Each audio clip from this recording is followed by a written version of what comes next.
sound on, I said. There it is. And we'll fade to the show. Hey everybody, welcome to the program, sports program. It's the weekend show, probably almost the last Sunday show until we go back to Saturdays. We're getting there. I agree with that. Because once regular season starts, I don't want to be doing this show. I want to be watching football. No kidding. So I think we'll probably go. When does regular season start? It's a couple weeks, maybe a few weeks away. Yeah, I mean, there's only 2 more preseason games left for everybody, and then it has begun. Yes, it has begun. Oh, and we will have real quick, we'll have Pigskin Pick'em for this season. We do need to get that back going. Paul Page won last year. He did. We will have an official team of sports program. We think we might have found the team. Based on an old-ass quarterback. We think we might have found it was someone who slipped in there, though. Someone who slipped in last second. We didn't know we were going to have this team for our team. Because we were trying to go, like, young guys, you know? But I think we're down to 3. I don't think we need to decide till the season starts. We haven't found it yet, no. But we have another one to add in, though, to the mix. Maybe we'll do what we do with your fans decide. Oh, do a that's poll not a bad idea. of the final 3. Yeah. So real quick off the top, it is between the Jets, I would say the Cardinals, and now, at least, the Philadelphia Eagles. Why? Why, Zach? Why? Because Josh McCown has come out of retirement, and he is... Love of our life. And I love him. I really do. And he's an Eagle now. Well, let's just think about... It's sad to think about, but let's just think about it like this. Carson Wentz is going to get hurt at some point. So we're going to see him on the field. Yeah. But I'm worried that Carson Wentz stays healthy, which also sounds weird to say. I'm worried he stays healthy and then we don't get to see McCown at all. Then I feel like that's a wasted pick for us. I know, and that's why I'm scared to take them as a team. Because I don't want to be rooting for the goddamn Eagles. Well, and they just won a Super Bowl 2 years ago. You know what I mean? They're not a big underdog team for us to take. I honestly think the Dolphins should still be in there. But no, yeah. I'm sorry. Yeah, the Dolphins are in there because they have both. Because old they have and young. They have something. What is the wedding thing? They have something borrowed and something. It's something new. It's something new. They have both. They have both Fitzmagic and Josh Rosen. Okay. Still in the mix. Yeah. Anyway. So that's what the mix is right now. Preseason's going good, though. Before the show gets too fun, because it will. By the way, if everyone's wondering why we start at such obscure times, it's because we usually talk for, I don't know, like an hour. We meant to start at noon. We both got on at about 10 or 12:10. Yeah, and then we talked about White Claw. We talked about White Claw, which I am intrigued and interested. Derek's not had a White Claw, and I'm literally just sitting here crushing him. So he's swung me. All right. Before the show gets too fun. Swung me. So before it gets too serious, I got to say something. Okay. Because, and I did bust out my Longhorn hat for it too. Yeah. I want to say it's a very sad day for me because Cedric Benson I found out Cedric Benson died this morning. Motorcycle crash last night. He was only 36. He is the number 2 rusher in the University of Texas history besides for Ricky Williams. He is who I know as a child Longhorn fan. He was my favorite player at any position. One of probably the 5 greatest college running backs of all time. I saw the Bengals post something today. Texas posted something. Yeah. Mac Brown posted something. Ricky Williams posted something. 36 is very young. It's too young. Yeah. It's too young for that. But he is a legend in the state of Texas. He was my favorite player growing up. He definitely, 9th grade, favorite person to watch play college football. No one's really ran the ball like him since. Yeah. Yeah. Just wanted to get that out of the way. Yeah. No, that's he was good. The man. And we didn't. And that was kind of along the lines of last week too. With the Steelers and their wide receiver coach. That's too bad right before our season start. I know the Bengals will. He hasn't been a Bengal for a bit, but. Mm-hmm. But that's where he had his best NFL games, at least. I know he went to the Super Bowl with the Bears, I believe his rookie year, Yeah. but had like most successful seasons. He kind of like almost revitalized his career in Cincinnati. I obviously remember him from college, but I mean, he's of that age, and I'm of that age where he was one of the few players I got to watch, from day one in college all the way till the end of their career. So, yeah. R.I.P. Good sir. R.I.P. And now we now can get back to the fun stuff.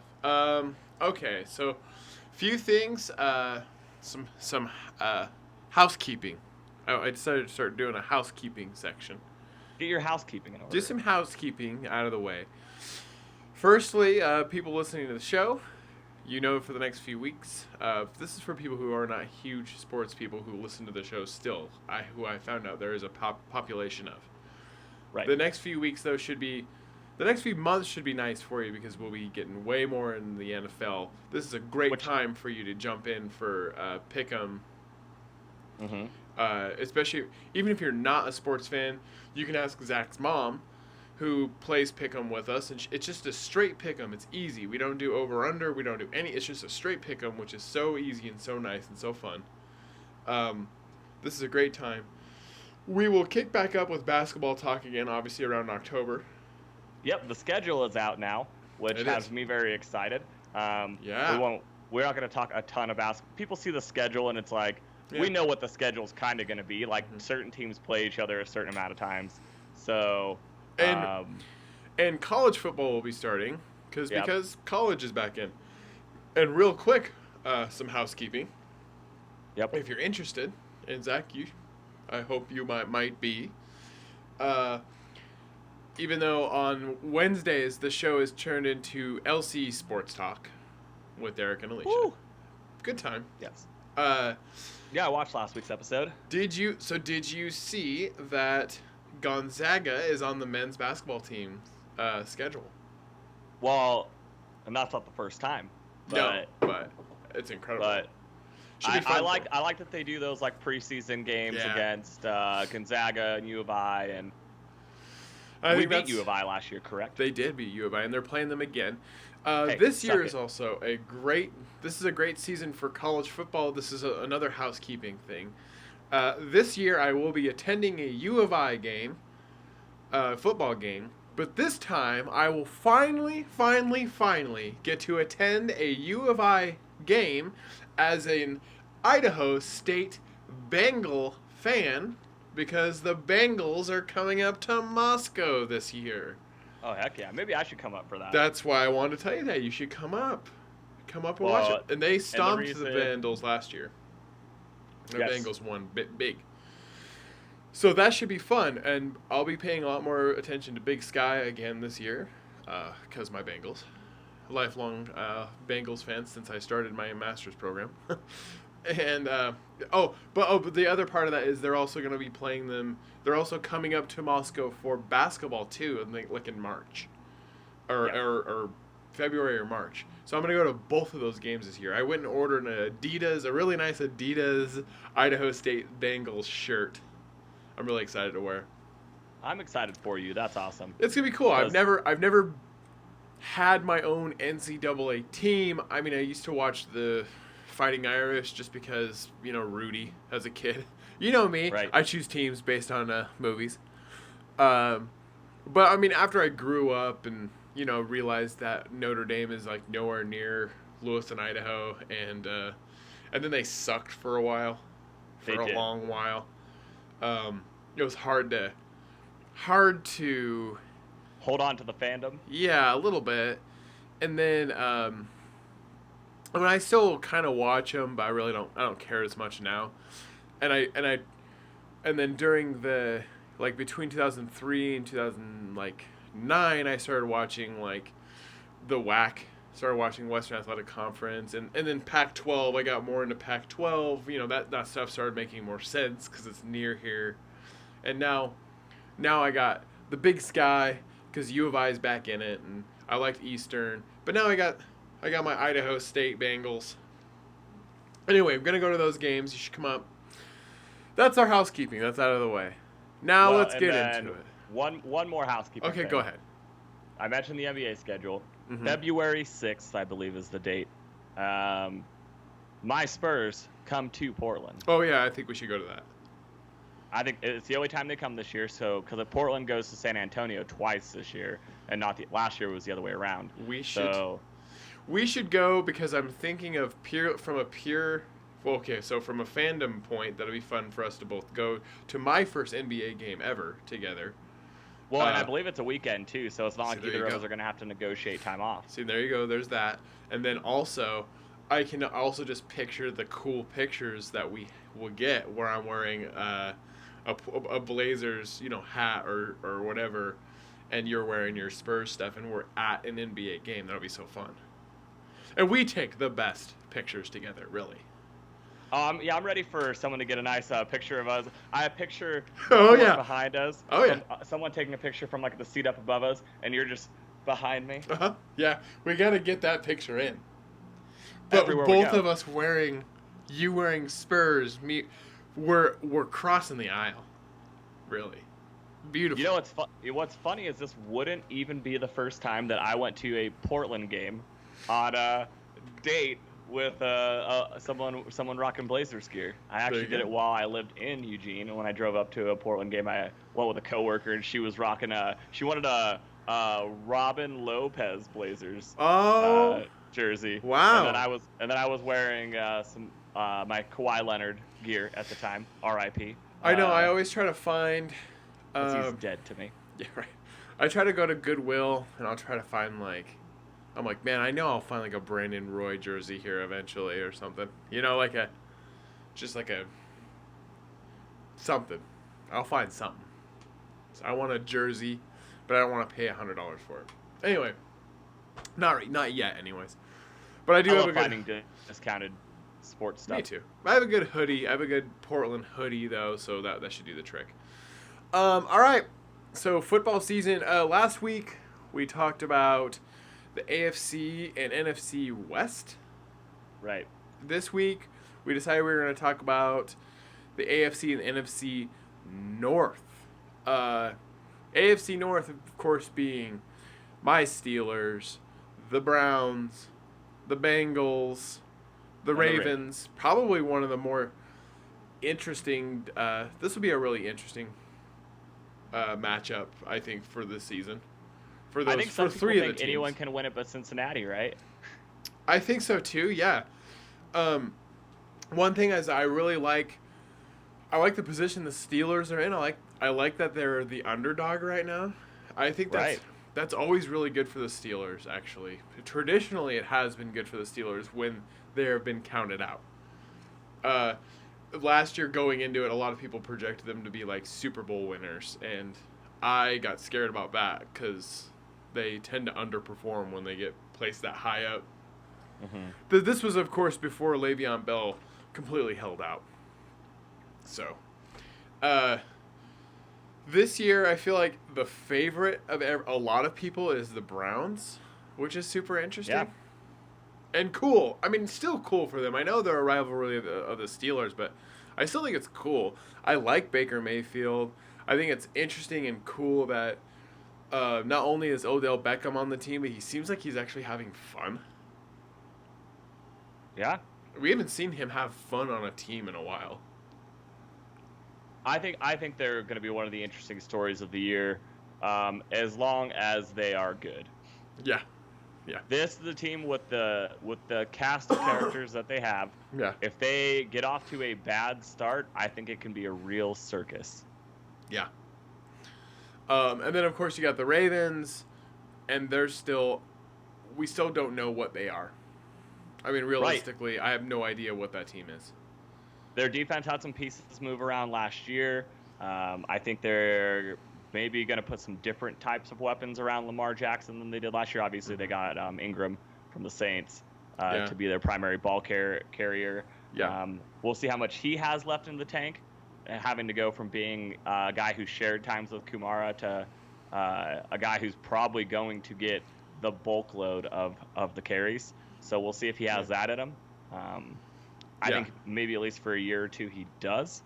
So that'll be interesting. And then, we really don't know much about the Bengals. No, if anyone, no, we if really anyone. don't. In fact, the only thing that anyone really seems to think they know about the Bengals is that they stink, which actually could pay off in their benefit. I mean, they actually could end up surprising a little bit.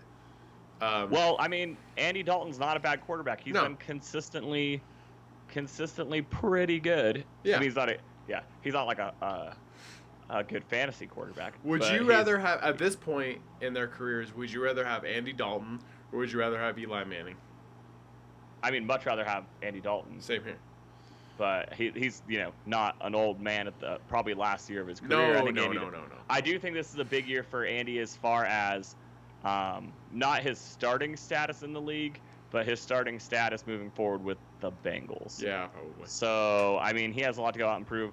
I think that has a lot to do with A.J. Green's health, who's hurt again. We don't know when he's going to be back. I think he's currently doubtful. We got to see how John Ross now, I believe, in his second or third year progresses. Tyler Boyd looked great last year. We'll see how he does. Yep. I mean, that's a really good cast of wide receivers. Not to mention Joe Mixon is going to be much better year two. So their offensive line we need to see what they can do. I think their defense will be better than last year. I like some of the people on it. So they're an interesting team. You're right. They do have the advantage of no one's really talking about them right now, which I think can be good. Can be. So on the flip side of that, before we choose who we think wins it or anything, on the flip side of that, we mentioned the other division we would like to talk about only because we're talking about the AFC North would be the NFC North. But what seems to be the most interesting about the NFC North for me this year is actually how uninteresting it actually is. And that's the Packers, the Vikings, the Bears, the Lions. And I think we were texting earlier. I'm uninterested. I don't think the Packers are even sniffing the playoffs. Okay. But I could be wrong. But I don't think I am. The Lions, I'm still super iffy on. I mean, I had the Lions doing a little better last year than what they did. Like, a lot better than what they did. So that was too bad.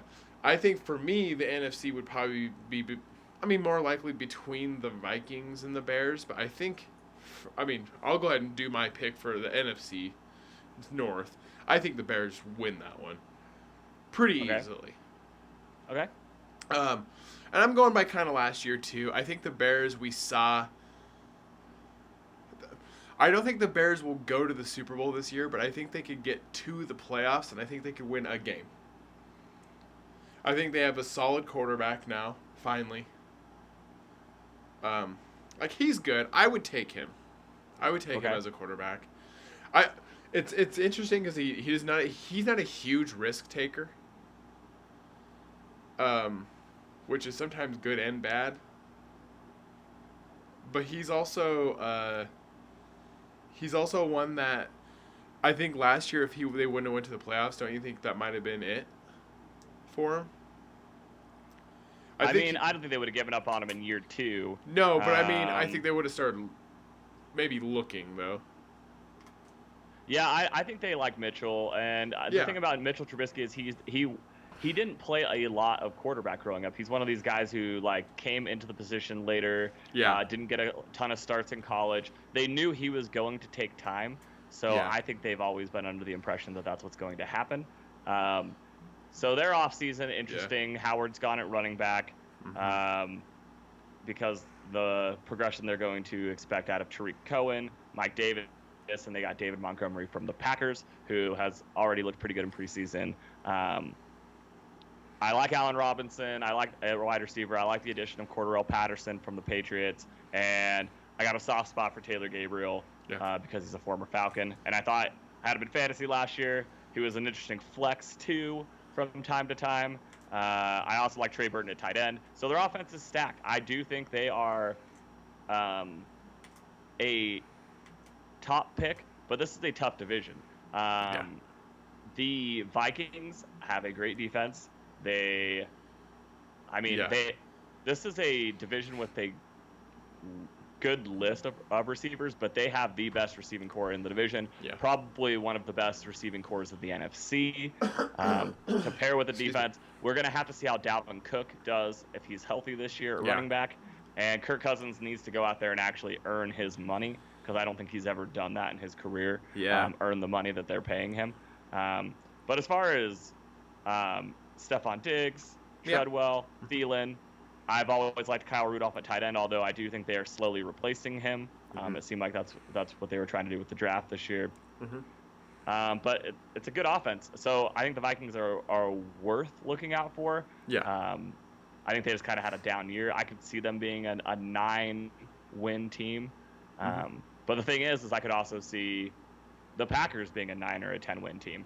So I know you said you don't think the Packers sniff the playoffs. I actually like the Packers as potentially a second wild card team this year, because I think the Bears win it. I think the Lions are slowly finding out that Matt Patricia's not the guy. I do not think that they make the playoffs next year. I don't really like the roster. I like Kerryon Johnson at running back. I think Matthew Stafford throws for a lot of yards. But the receiving core, Amendola, Marvin Jones, Galladay, I'm just not sold on it. I think it's... I think it doesn't compare to the rest of the division. The Green Bay Packers are the interesting wide receiving core. Davante Adams is right up there with Thielen and Diggs as the best receiver in the division, but I think he actually might be a little better than both of them. So Packers have Aaron Rodgers and the best receiver in the division. Right. Yeah. So there is that for the Packers. They still got Aaron Rodgers. And if you're a fantasy guy, you're drafting Davante Adams in the first round. But what'll be more interesting is the Geronimo Allison and Marquise Valdez-Scantling, who were both rookies last year and both showed a ton of promise. It'll be interesting to see who the guy is as the Packers number 2, because I think there is room in real football and in fantasy football for one of the two to have a breakout year. So, you're going to get 2 good wide receivers out of this team, very similar to the Thielen and Diggs in fantasy football from the Vikings, where you could have either, and they're both going to be good. I think we're going to have Davante Adams, and then my personal opinion is probably Geronimo Allison, because he's a big play guy. And I like Aaron Jones at running back. So I know you don't think the Packers are going to sniff the playoffs, but I think that they have enough talent on the offensive end at every position, really, to make it. I also will be interested to see, and I think this will be a big thing, is how does Jimmy Graham do year 2 with Aaron Rodgers? Because I think that's what really opens up Davante Adams on the outside, is that Jimmy Graham's there in the middle, And it could be vice versa. Davante Adams, Geronimo Allison on the outside, opening up Jimmy Graham year 2. I think Aaron Rodgers isn't a big tight end quarterback. No matter what tight end he's had through his career, he doesn't really go to the tight end. Right. I think maybe this is the year where that changes, and then we'll see how their defense is. I know. I think that's fair. Yeah, I think if I saw the Packers go wild card, I wouldn't be completely surprised by it. I don't think they can win the division. I think the Bears will, and then if the Vikings did, I would be kind of surprised, because I've never been sold on Kirk Cousins. But neither have I. But if they did, with that receiving core, and sure, I would take it. The Lions, if they somehow won the division, I mean, that's like one of those things. Like, if they win the division, I'll eat my hat. Like, I just don't see it ever. I would be shocked. The Lions are so weird, because they had, they had a good season with Matt Stafford. And then they paid him a ton of money. And now it's so just what far, we see. It's what we see it with all these teams. They pay too much for their quarterback. Right. And then we never hear from them again. They're a middle of the road team for a very long time afterwards. Before we talk about, it'll be interesting to see. Oh yeah, go for it. Oh no, go ahead. Yeah, go ahead. I was just gonna say it'll be interesting to see. I know we're not talking about them this week. We talked about them last week, but it'll be interesting to see what goes on with the Seahawks with how much they pay Russell Wilson now. Yeah. Oh yeah. I still, my gut still tells me worth it. Worth the money for Russell Wilson. I agree. My gut still tells me that. Oh, over Kirk Cousins and Matthew Stafford? Yeah. Absolutely. Absolutely. Absolutely. So before we make our picks for the AFC North, we should talk about a few of the preseason games that happened, because there's a few I think just notable things. Granted, it's preseason, so nothing matters, but I mean, there was a couple of takeaways that we had texted about throughout the week. I mean, one of them being that, and I don't want to be like somebody that kicks this dead horse over and over and over again, but man, You can kick it. I watched the highlights for Kyler Murray, and we talked about the draft, how so before the draft they were saying he was like 5'9", and then when they finally did the combine, they were saying he's 5'10", I guess. Right. Watching that preseason game, he looked so teeny out there. He really does. Tiny. He makes Baker Mayfield look tall. Yeah, and he wasn't. Yeah. He didn't seem so. Linemen are not going to be the fastest thing out there, but they have bursts of energy. That's like kind of the point. Like, a defensive lineman is not the fastest person on a team, but they're going to have bursts of power and speed. And watching him play against some NFL linemen in the preseason, it was hard to make a case that he's going to be. And I know it's one game. I don't want to, this is like wild speculation. I know it's one preseason game. But it was hard in that game, in my head, for me to make a case that he is going to be a really successful NFL quarterback. It was so hard for me to make that case. I know it's one game. That's wild speculation. I can't, bank on that. But on the flip side of that, I watched the highlights for Dwayne Haskins and some of the plays that he made, and I liked what I saw. The hype that I'm feeling for him now is the same hype I was feeling for Sam Darnold last year, which was this. Even when he misses, it's exciting. And that's not a lot of, you can't get excited about a lot of other people missing throws. He'll make an amazing throw, and then he'll barely miss an equally amazing throw. Yeah. And even when he misses, you go, that's a super arm talented guy. Right. He is just out of, pure, gifts, natural gifts, is going to be able to put the ball in places other quarterbacks can't. Yeah. Kyler Murray scares me, and here's a couple reasons why. Last week I talked about him scrambling around. He's going to get dinged up at that size no matter what. So even if he ends up being a good passer in the NFL, he's going to be hurt sooner than later.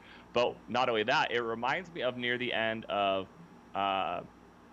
Michael Vick's career when he was scrambling around, and almost every time he got hit, you were worried. But all of his passes were rushed because they play so much out of the shotgun. I think just the offensive style Arizona's going to want to play is going to leave him vulnerable, and we saw that. He was getting chased around like crazy. He couldn't make anything happen. No. He's got an amazing arm, especially for his size. He can do a lot of the things even like Haskins can do. These are two very rare arm-talented quarterbacks. The thing is Haskins going to have that durability where Kyler Murray's not. I also just really don't like Arizona's line right now, just from what I saw, as far as fitting that shotgun. Yeah. So, and that's what that was kind of what I was wondering. So, I wondered while watching the highlights too, for every play they ran that shotgun, and he just struggled. And I wondered, if they just did a traditional pocket pass for him, I wonder how much better he would be, just not trying to scramble so much, but actually, if he had an offensive line in front of him that could hold it and give him a couple seconds, I think he could be great. But I just don't think he can throw out of an I formation. I don't think he's going to be able to see over the line to get the lanes that he needs to make the right passes. Right. I wonder when we're going to get to see him under center for the first time, because it has to happen eventually. Yeah. There's no one who plays strictly in the shotgun all the time. It's just so crazy because the comparisons are obviously made. I mean, you and I have obviously made the comparison between him and Baker Mayfield. They play Right. for the same team. They play for the same team. Baker Mayfield has a tendency to he'll go out and try to make stuff happen with his legs as well. But from what I've seen, Baker seems to make well, for one thing, I think he has a little better offensive line, so he has a couple more seconds to do stuff, and he seems to make a lot like Sam Darnold when Baker Mayfield. I think he just makes better moves. He makes better calls in his passes. But Kyler's still new. I mean, obviously he's still new, and we'll see. I mean, I don't want to judge it on one game. I'm just saying when I watched those highlights, it was really hard for me to make the case that this guy was going to be like the thing for a team. One thing I actually took note of, because we talked about both teams last week, because we talked about the NFC and AFC West, who actually did look good to me, and I'm kind of surprised. A lot of quarterbacks look good in the preseason. Let's just say that. Yeah. A lot, especially veterans. Yeah. But Derek Carr looked great. Yeah, he did. I thought he made some really great throws out there, and that was without Antonio Brown. Right. I will be very excited to see them play together. People forget Derek Carr has had at least one MVP-esque season where he took his team to the playoffs, and if he doesn't get hurt, they probably win some playoff games. Yeah. And people just they literally shit on him. Humans take dumps on that man. Full-blown dumps. Full-blown dumps. And they're like, "Oh, Derek Carr, let me get in the appropriate position. Let me to dump shit upon him." Yeah, can I dump real quick? I gotta dump. You gotta dump out. Where's Derek Carr? I gotta dump out. You said Derek Carr's name. Just hearing his name triggered me. I gotta dump out. It's dumping time. This show. So I personally like Derek Carr. I haven't watched episode 2 of Hard Knocks yet. No, I need to. I need to as well. I watched episode 1 finally. I meant to watch. No, I didn't. Okay. I meant to watch episode 2 before this show because I wanted to talk about it, and then I honestly I forgot about it. I forget about shows all the time. Yeah, they have it on. I told you, you can watch it on YouTube. They put the whole show on YouTube, but I totally spaced it. So I will be watching that. We also have like HBO Go, so I could watch it on there too. But I just need to go watch it. Maybe I'll do that today, a little later. But we could jump in the AFC North. I just want to talk about a couple of those preseason games, just kind of some stuff on the quarterbacks. I think Sam Darnold looked awesome. I think Sam Darnold looked amazing. Darnold on the move is brilliant. Yeah. Once again, he's got more weapons this year. Yeah. He's I like be fun him to watch regardless. I like him in New York. I agree. I just hope the Bills or the Dolphins or the Jets or one of those. Just saying all three of those teams just makes me like, I don't know. It's like someone just said, I couldn't decide between Walmart or Target or Kmart on where to get my Hanes underwear. I know exactly what you're saying before you're saying it. I just hope that there's one goddamn team that can give the Patriots a little bit of trouble. Like, I've been saying it for years. The Patriots, it's a layup to make the playoffs every goddamn year. Right. Everyone knows Bills are like my number 2 squad. Sure. Everyone knows it's dumb they're not called the Buffalo Buffaloes. And you're not even goddamn sense. Speaking of layups, Buffalo Buffaloes. How do you not call your team that? If they changed their name to the Buffalo Buffaloes, I would forget all other teams existed. You're also not even a traditional you're not like a traditional New England, hater guy even, really. We don't like New England, but when you think about path of least resistance, the Patriots have that every year. People go, they're a dynasty, successful year after successful year. Well, yes, they play the Dolphins, the Jets, and the Bills twice a year, every year. So if you have Bill Belichick and Tom Brady, you're probably going to take care of business. So, last year, it just seemed like they never had to do anything to make the Super Bowl. I am going to say that this year, if he does not play 100%, if he does not come out of retirement, that's Gronk. Yeah. I am hopeful that without Gronk, we could see something happen there. Gronk is not, I mean, we've watched the guy play. At this point, he's like Frankenstein. He can't bend his elbows and knees. Right. But we've seen, dude, Tony Romo explain to us in the playoffs what they were going to do with him. And in those moments, Gronk was still absolutely key to getting to the Super Bowl. I mean, Tony Romo explained it to us. Oh, if I'm Tom Brady, I'm finding Gronk on this next play. Like, Gronk is still seriously, he's so dangerous in those last second plays. But Gronk's the reason why they were able to beat the Chiefs, because those last second plays where they absolutely needed him to do something, he was there and did it. And he's still big. He's still imposing. Yes, he can't bend his elbows and knees anymore. So I don't think he comes back. I just want to get that I don't think so out either. there. And I don't know if it 100% matters. I don't either. Here's the thing.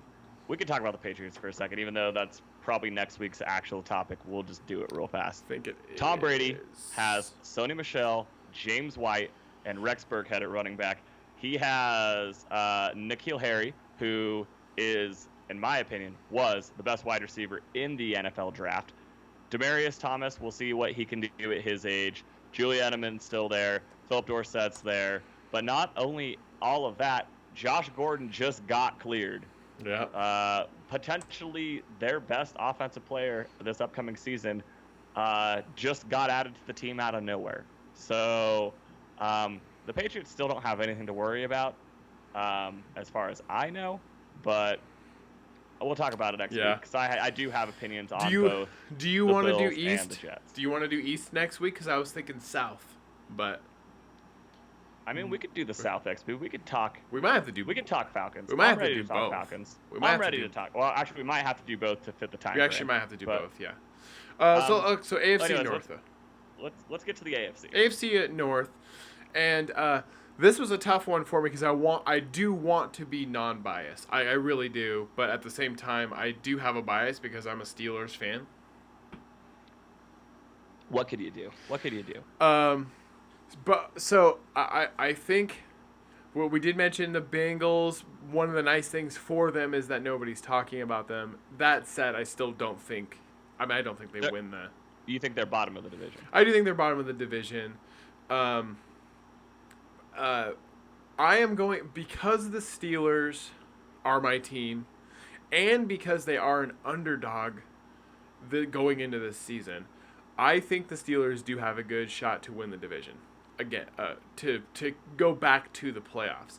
That said, I also think they could have an opportunity as a wild card team as well. Right. The hardest decision for me for this division is actually between the Browns and the Ravens. I just don't know what those teams are yet still. They both seem like teams that could, consistently win 2 games, lose 2 games, win 2 games, lose 2 games. By the end of the year, they're both 8-8. I mean, if you're looking at so I was looking at the full package for each one of those teams. So going with my bias and going with that division itself, I was looking at full package though for each team. I still feel like the Steelers have the best offensive line of the 4 teams, and that gives Ben time. And then he's got Juju Smith-Schuster. He's got Switzer, who ended up being a great addition to the team. I mean, Switzer was great last year. Then, of course, they got Vance McDonald.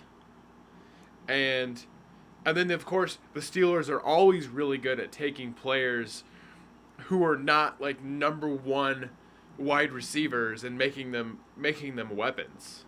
So the Steelers have a really well-rounded offense. Here's the key for them for me this year is I feel like we're going to see, we saw it last year. We saw an improvement on the defense. They also added some great pieces in this offseason to that defense. If what I think is going to be correct for that defense, I think the Steelers could win that division. I think they're going to have a good defense this year. A better than what it's been in the last. I think they have I think they finally have somebody to replace Shazier. No, Devin Bush is going to have a huge year. I Out of like Michigan. Devin Bush. I thought that was a great pickup in the draft. Same here. I have already liked Bud Dupree. Terrell Edmonds last year, the youngest person drafted at 20 years old out of Virginia Tech. I think he's just going to get leaps and bounds better every year. Like, he's only turning 21 this year, but he's already got a year of NFL experience under his belt. I do like the pickup of Dante Moncrief at wide receiver from the Colts as just someone to relieve a little pressure from Juju Smith-Schuster, who's going to have to do a lot this year. It'll be interesting to see another year of James Conner. Yep. They also added another running back, or they have another running back piece too. What's his name? I can't remember. Not bad though. Jalen Samuels. Yeah. Not bad. I think that's a nice number 2 to have. Yeah, same here. So Pittsburgh will be better. I do think if I was to bet on who won this division, I would say Pittsburgh. Just to me, that would be the most comfortable pick. Right. And then it's really a toss-up between the Ravens and the Browns for who the second best team. Obviously, I'm going to give the coaching experience to the Ravens all the way. And I think the addition of Ingram can be good. We'll see what happens with all of these guys that they drafted at tight end last year in year 2, because that's when tight ends actually start to show up. So coaching. My problem is I think people are going to figure out Lamar Jackson by midway through the year. Yeah. Okay. So, man, you were so good at this. You were so good at reading the future. So I want to parrot you on coaching for the Ravens. Yes. My worry for the Ravens / hope is that Jackson is figured out early. And I think, again, I was looking at more well-rounded. I do tend to think that Baker Mayfield's going to be more well-rounded on his team than Jackson will be on his.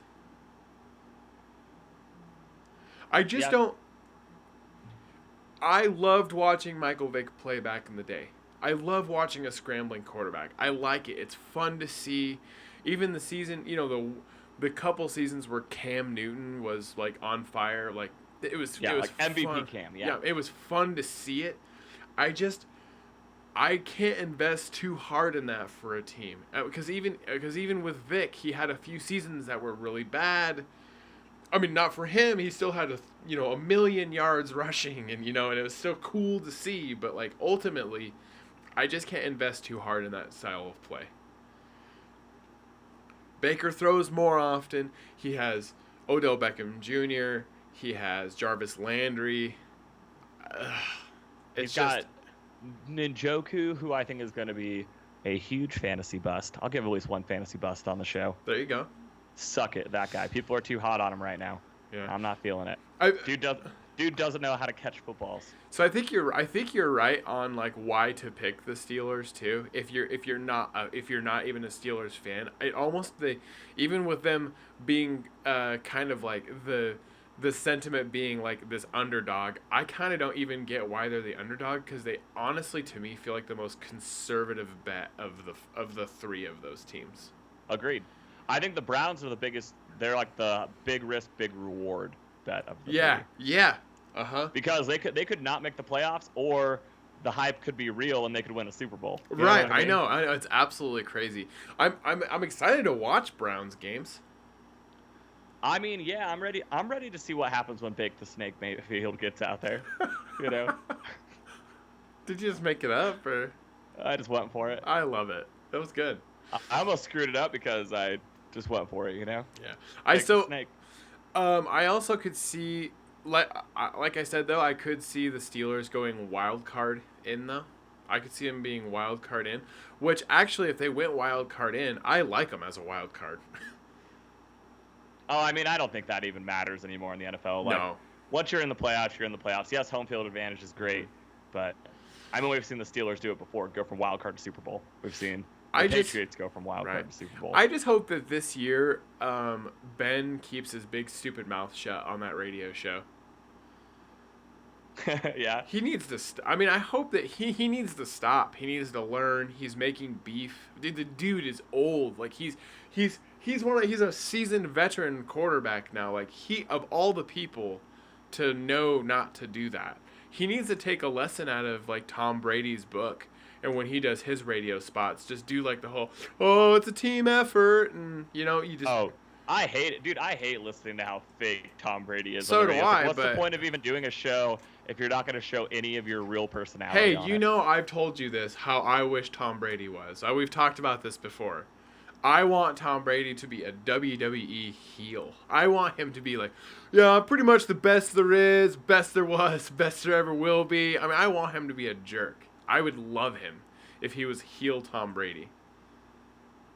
Yeah, I mean, but like earlier in his career, and then he still went out and did all the stuff that he did afterwards. Yeah. Like, not now. Don't switch now. No, you can't switch now. You can't now brag would be about like things you did previously. No, because that'd be someone to talk that way and then go out and do it every week. Because that would be like John Cena going heel. Like, how sad would that? Just don't do that. Ironically enough, they're a lot alike to me too. So I agree with that. But that's where I want to see somebody like Josh Rosen be successful though. Because Josh Rosen can be a heel. I mean, even in his speech when he didn't get drafted number 1 or even in the top like 5, he was salty, and I was like, oh man, I want him to be successful. But isn't that what Baker Mayfield already is? Baker Mayfield's already a heel, and I mean, people don't seem to like it very much. But I mean, I feel like a lot of people do like Baker Mayfield though too. He's grown on me, man. Like the whole. I mean, I sent you that thing on Instagram when he shotguns the beer and he's wearing his Lindor jersey, and I was just like, oh man, that's so hilarious. Like, go for it, have fun with it. I think, at this point, regardless of how his career goes, I think Baker Mayfield retires a Brown. I think he's smart enough to understand that he could be a king in that city with LeBron James being gone. I think he knows it, and he could be Cleveland's. He could be Cleveland's Russell Wilson. Like Cleveland's darling child now. Okay. Because Seattle is in love with Russell Wilson. That's true. Like the city's in love with him. Baker Mayfield should take some notes from Russell Wilson, start investing in the city. Yeah, I mean, this is the NFL. We talked about it last week. Like, I mean, if you're a great quarterback, you're probably going to stay put your whole career. Yeah. Yeah. So I wouldn't be surprised. I'm just interested to see if he really is still, I'm not sold, this great quarterback. No. People really overhyped those numbers last year. They did. On how great he was. And I'm like, I personally did not see it. Right.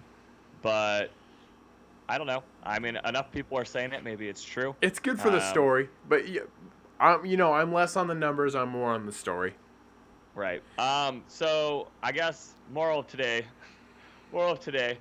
we went pretty dang chalk, and we both stuck with the safe bets. And just to confirm for the listeners, you are going Chicago and Pittsburgh. I'm going Chicago and Pittsburgh, which when you look at both of those two teams, are both very conservative bets, I think. Yeah, and I'm probably playing this the same. So, I mean, part of me thinks that the Packers, there's going to be a team who turns their shit around. Packers could easily go from 6 to 10 wins, in my opinion. Yeah. The NFC is just so stacked again this year. I mean, Vikings could turn around and be a 10-11 win team again. But I think the safe bets here are Chicago and Pittsburgh. And maybe they're not, because I think some people disagree. I think some people think Cleveland is the pick this year. Like, they're ready to hop on the train right now. But I'm not ready. I'm not ready yet. There's a lot of talent there, though, for sure, on the offensive end. Yeah. I'm not ready yet. I think when we start talking AFC South and NFC South, I think we can go more fun with that because... Well, someone new wins the NFC South every year. Yeah. Well, every year. I mean, all of a sudden the Panthers could be back with Cam Newton and Christian McCaffrey and that defense. Or the Falcons. I think Falcons were the first team in the NFC to go back-to-back years in the playoffs in a really long time. No one else was doing it. Well, they could be back. Wouldn't you say that you would be? I'm slightly intrigued. I'm intrigued with Bruce Arians coming back to a coaching role. I think the Buccaneers win one game next year. They're really bad. I know, but They I suck. like Bruce Arians with them though. I traditionally have liked him as a coach. Obviously, he was with Pittsburgh, so Me too. I just don't see a single upside to that team, player-wise. Like I don't know. But I think if anyone was this, going to do something with Jameis Winston though, you could see Bruce Arians doing something with him. yeah, benching him. I think that's what he'll do with him. I think what he'll do. I think what he'll do with Jameis Winston, he's gonna do something and it's benching him. He's like, oh, I thought of this really good idea for the team, and they're like, oh, what is it? We gotta know what's this new. He's like, oh, yeah, not playing Jameis. We're not gonna play Jameis Winston. They're like, oh yeah, but totally. Like for a really long time, like ever. Oh, and they're like, how long are you thinking? And he's like, oh, till he goes to another team. Yeah, probably until he quits football, which is hopefully soon. Oh yeah. man. I don't know, just things to look forward to. No, but I will say, like, obviously, the Saints probably should have went to and won a Super Bowl last year. Yeah. So they're going to be scary. If they're getting rid of Kumar or Ingram, you know that they're pretty hot on Kumara, and I believe Latavius will be a good backup for him. They have one of the best wide receivers in football and one of the best quarterbacks and coaches of all time. So how about we say next week we do yeah. South and East. Next week Let's bust it all out. Next week let's do South and East. For the last few about 10 minutes of the show though, let's go ahead and talk about your UFC. Right. So I was just going to segue us into that because you mentioned Cleveland, King of Cleveland. There's only one King of Cleveland, the original champion of Cleveland, and that's Stipe Miocic. He is not LeBron. No. Stipe was the first person to bring a title to the city of Cleveland. Okay. And he says that. Like literally, like one of the first things Stipe said after he won one, he's like, "Yeah, I brought Cleveland its first championship when he won the heavyweight belt. He won his fifth heavyweight title fight last night, beating Daniel Cormier. I was personally not rooting for him. I was rooting for Daniel. I wanted him to be one of the few guys who goes out on top. I like when a guy knows when to retire and they go out on a win. And I thought he had a great opportunity to do it, although I don't think if he won, he was going to retire. I think he would have either called out John Jones, or actually that's what he would have done. He would have taken the John Jones fight again, because that's how he would want to end his career. Mm-hmm. I think by him losing, there's zero chance the John Jones fight ever happens. If he does come back, it's got to be him versus Stipe 3, which makes more sense anyways. Jones beat him twice. There's no reason to have a third fight, in my opinion. There never was. Do you think this also takes away from the... so let's say he comes back and fights Stipe and wins. I mean, I guess. Do you think with Cormier losing, like, nobody would care to see him fight Lesnar now? I think that's over, right? I think Lesnar fighting anyone's over now. I mean, if he would have came back, he would have done it. And like that's the thing is, Lesnar would have gotten this fight over Stipe if he wanted it. And then I think it would have been a lot easier for Cormier to collect one more payday, win the fight, call it a career. I personally think Lesnar's made his decision, and that's with, I mean, you keep seeing him re-sign with, like, shorter contracts, but he keeps re-signing with WWE and then still gets placed in matches and stuff. I think we're seeing toward the end of Lesnar's career, probably, and WWE's an easier paycheck for him. Well, and I think in a lot of these guys' cases, I mean, even Stipe turns 37 on Monday. Mm-hmm. So, I mean, a lot of these heavyweights are just getting older. I think we're about to the point where we're going to need a new generation. Mm-hmm. So I think they're slowly trying to make that happen. I think Francis Ngannou is who's going to get the next one if DC doesn't want it. So they'll probably offer DC a chance to fight one more time and fight Stipe. And personally, I would love to see it if he wants to do it.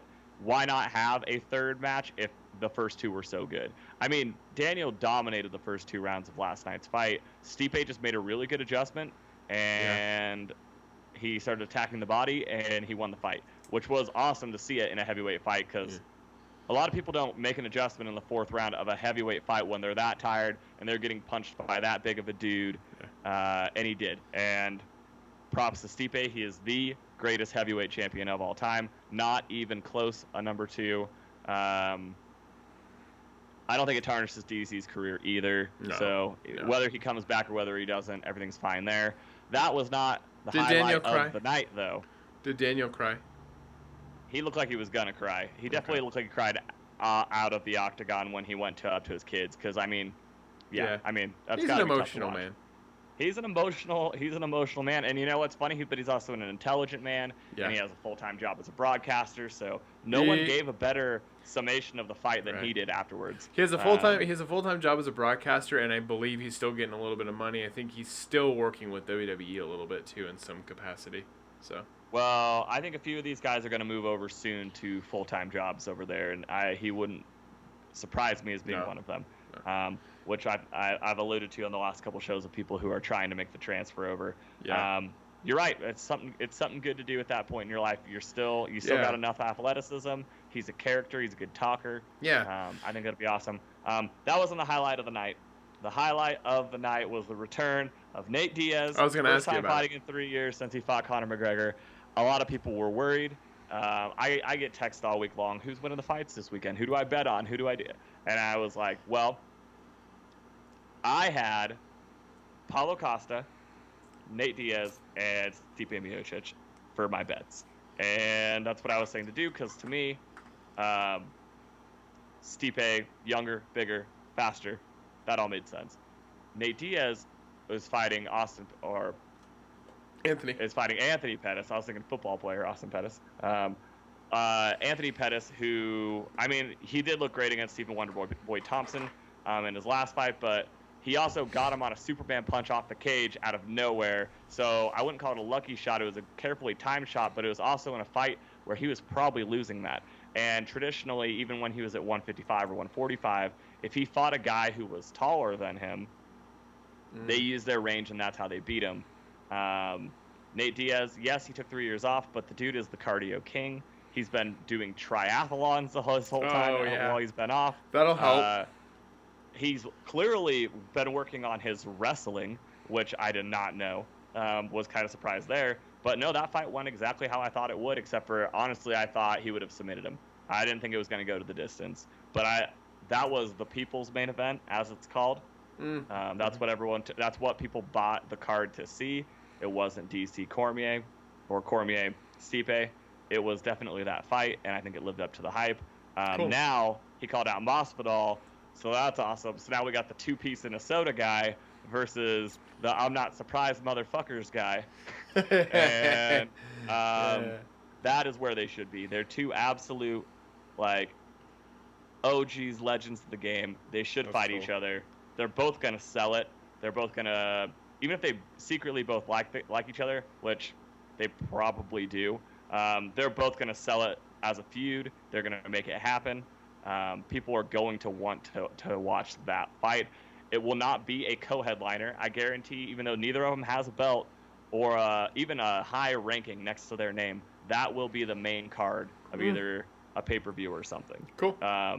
Yeah, I'm excited for that. And then Paulo Costa, Yoel Romero at 185. I don't know how either of those fucking monsters make 185 pounds. I heard the new Godzilla movie's terrible. I don't need to watch it. I watched it last night. It was insane. More action for sure, too, because I don't think there was 15 minutes of action in that movie from what I've heard. Oh, that's a bummer.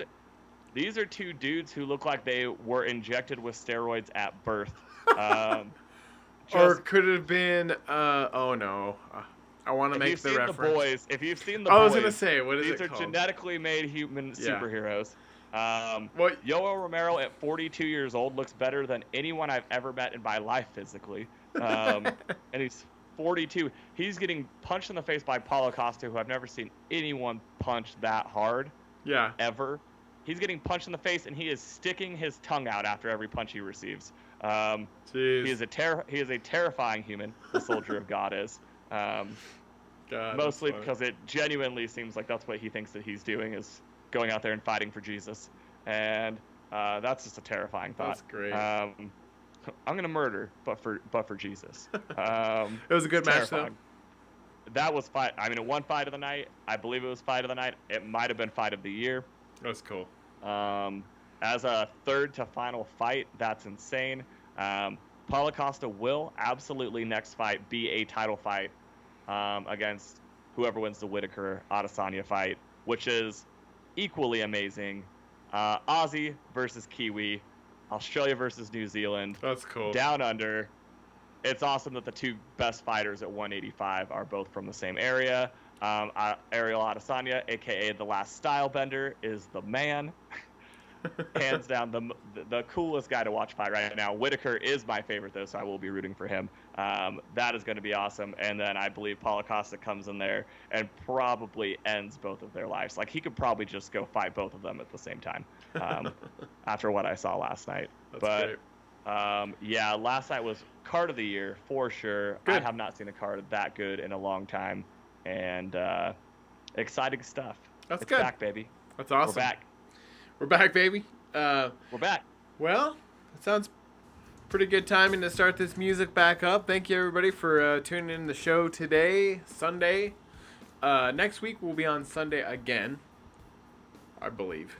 I think that'll be our last Sunday show. Probably our last Sunday show, though. I mean, physically, it can only be our last Sunday show because we have to go back to, if we want to watch games on Sundays, not do shows. You know? Plus, it's kind of fun when we do shows during college football games. Yeah, I like that too. I really like that, actually. A lot of fun. Make sure you check out the Wednesday shows. That's from 88.9. They're also available on Facebook through the KLCZ Facebook page. A lot of fun. This episode will be up.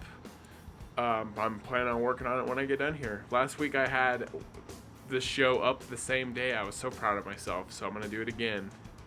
I know, and I heard that was appreciated by the coworkers. Good. So I'm going to give people something to listen to on Monday morning. That's my hope. So I'm going to work on that when I get done here. Everybody, thanks for listening to the show. Again, thanks for tuning into Facebook and YouTube for the people who do that. And then, of course, we are available on Spotify and iTunes and iHeartRadio. Get some. Get some. Oh, I like that. We need a new catchphrase. We need a catchphrase. Everybody have a great weekend and enjoy your White Claws. Claw with the claw, baby. All right. Have a good weekend, everybody.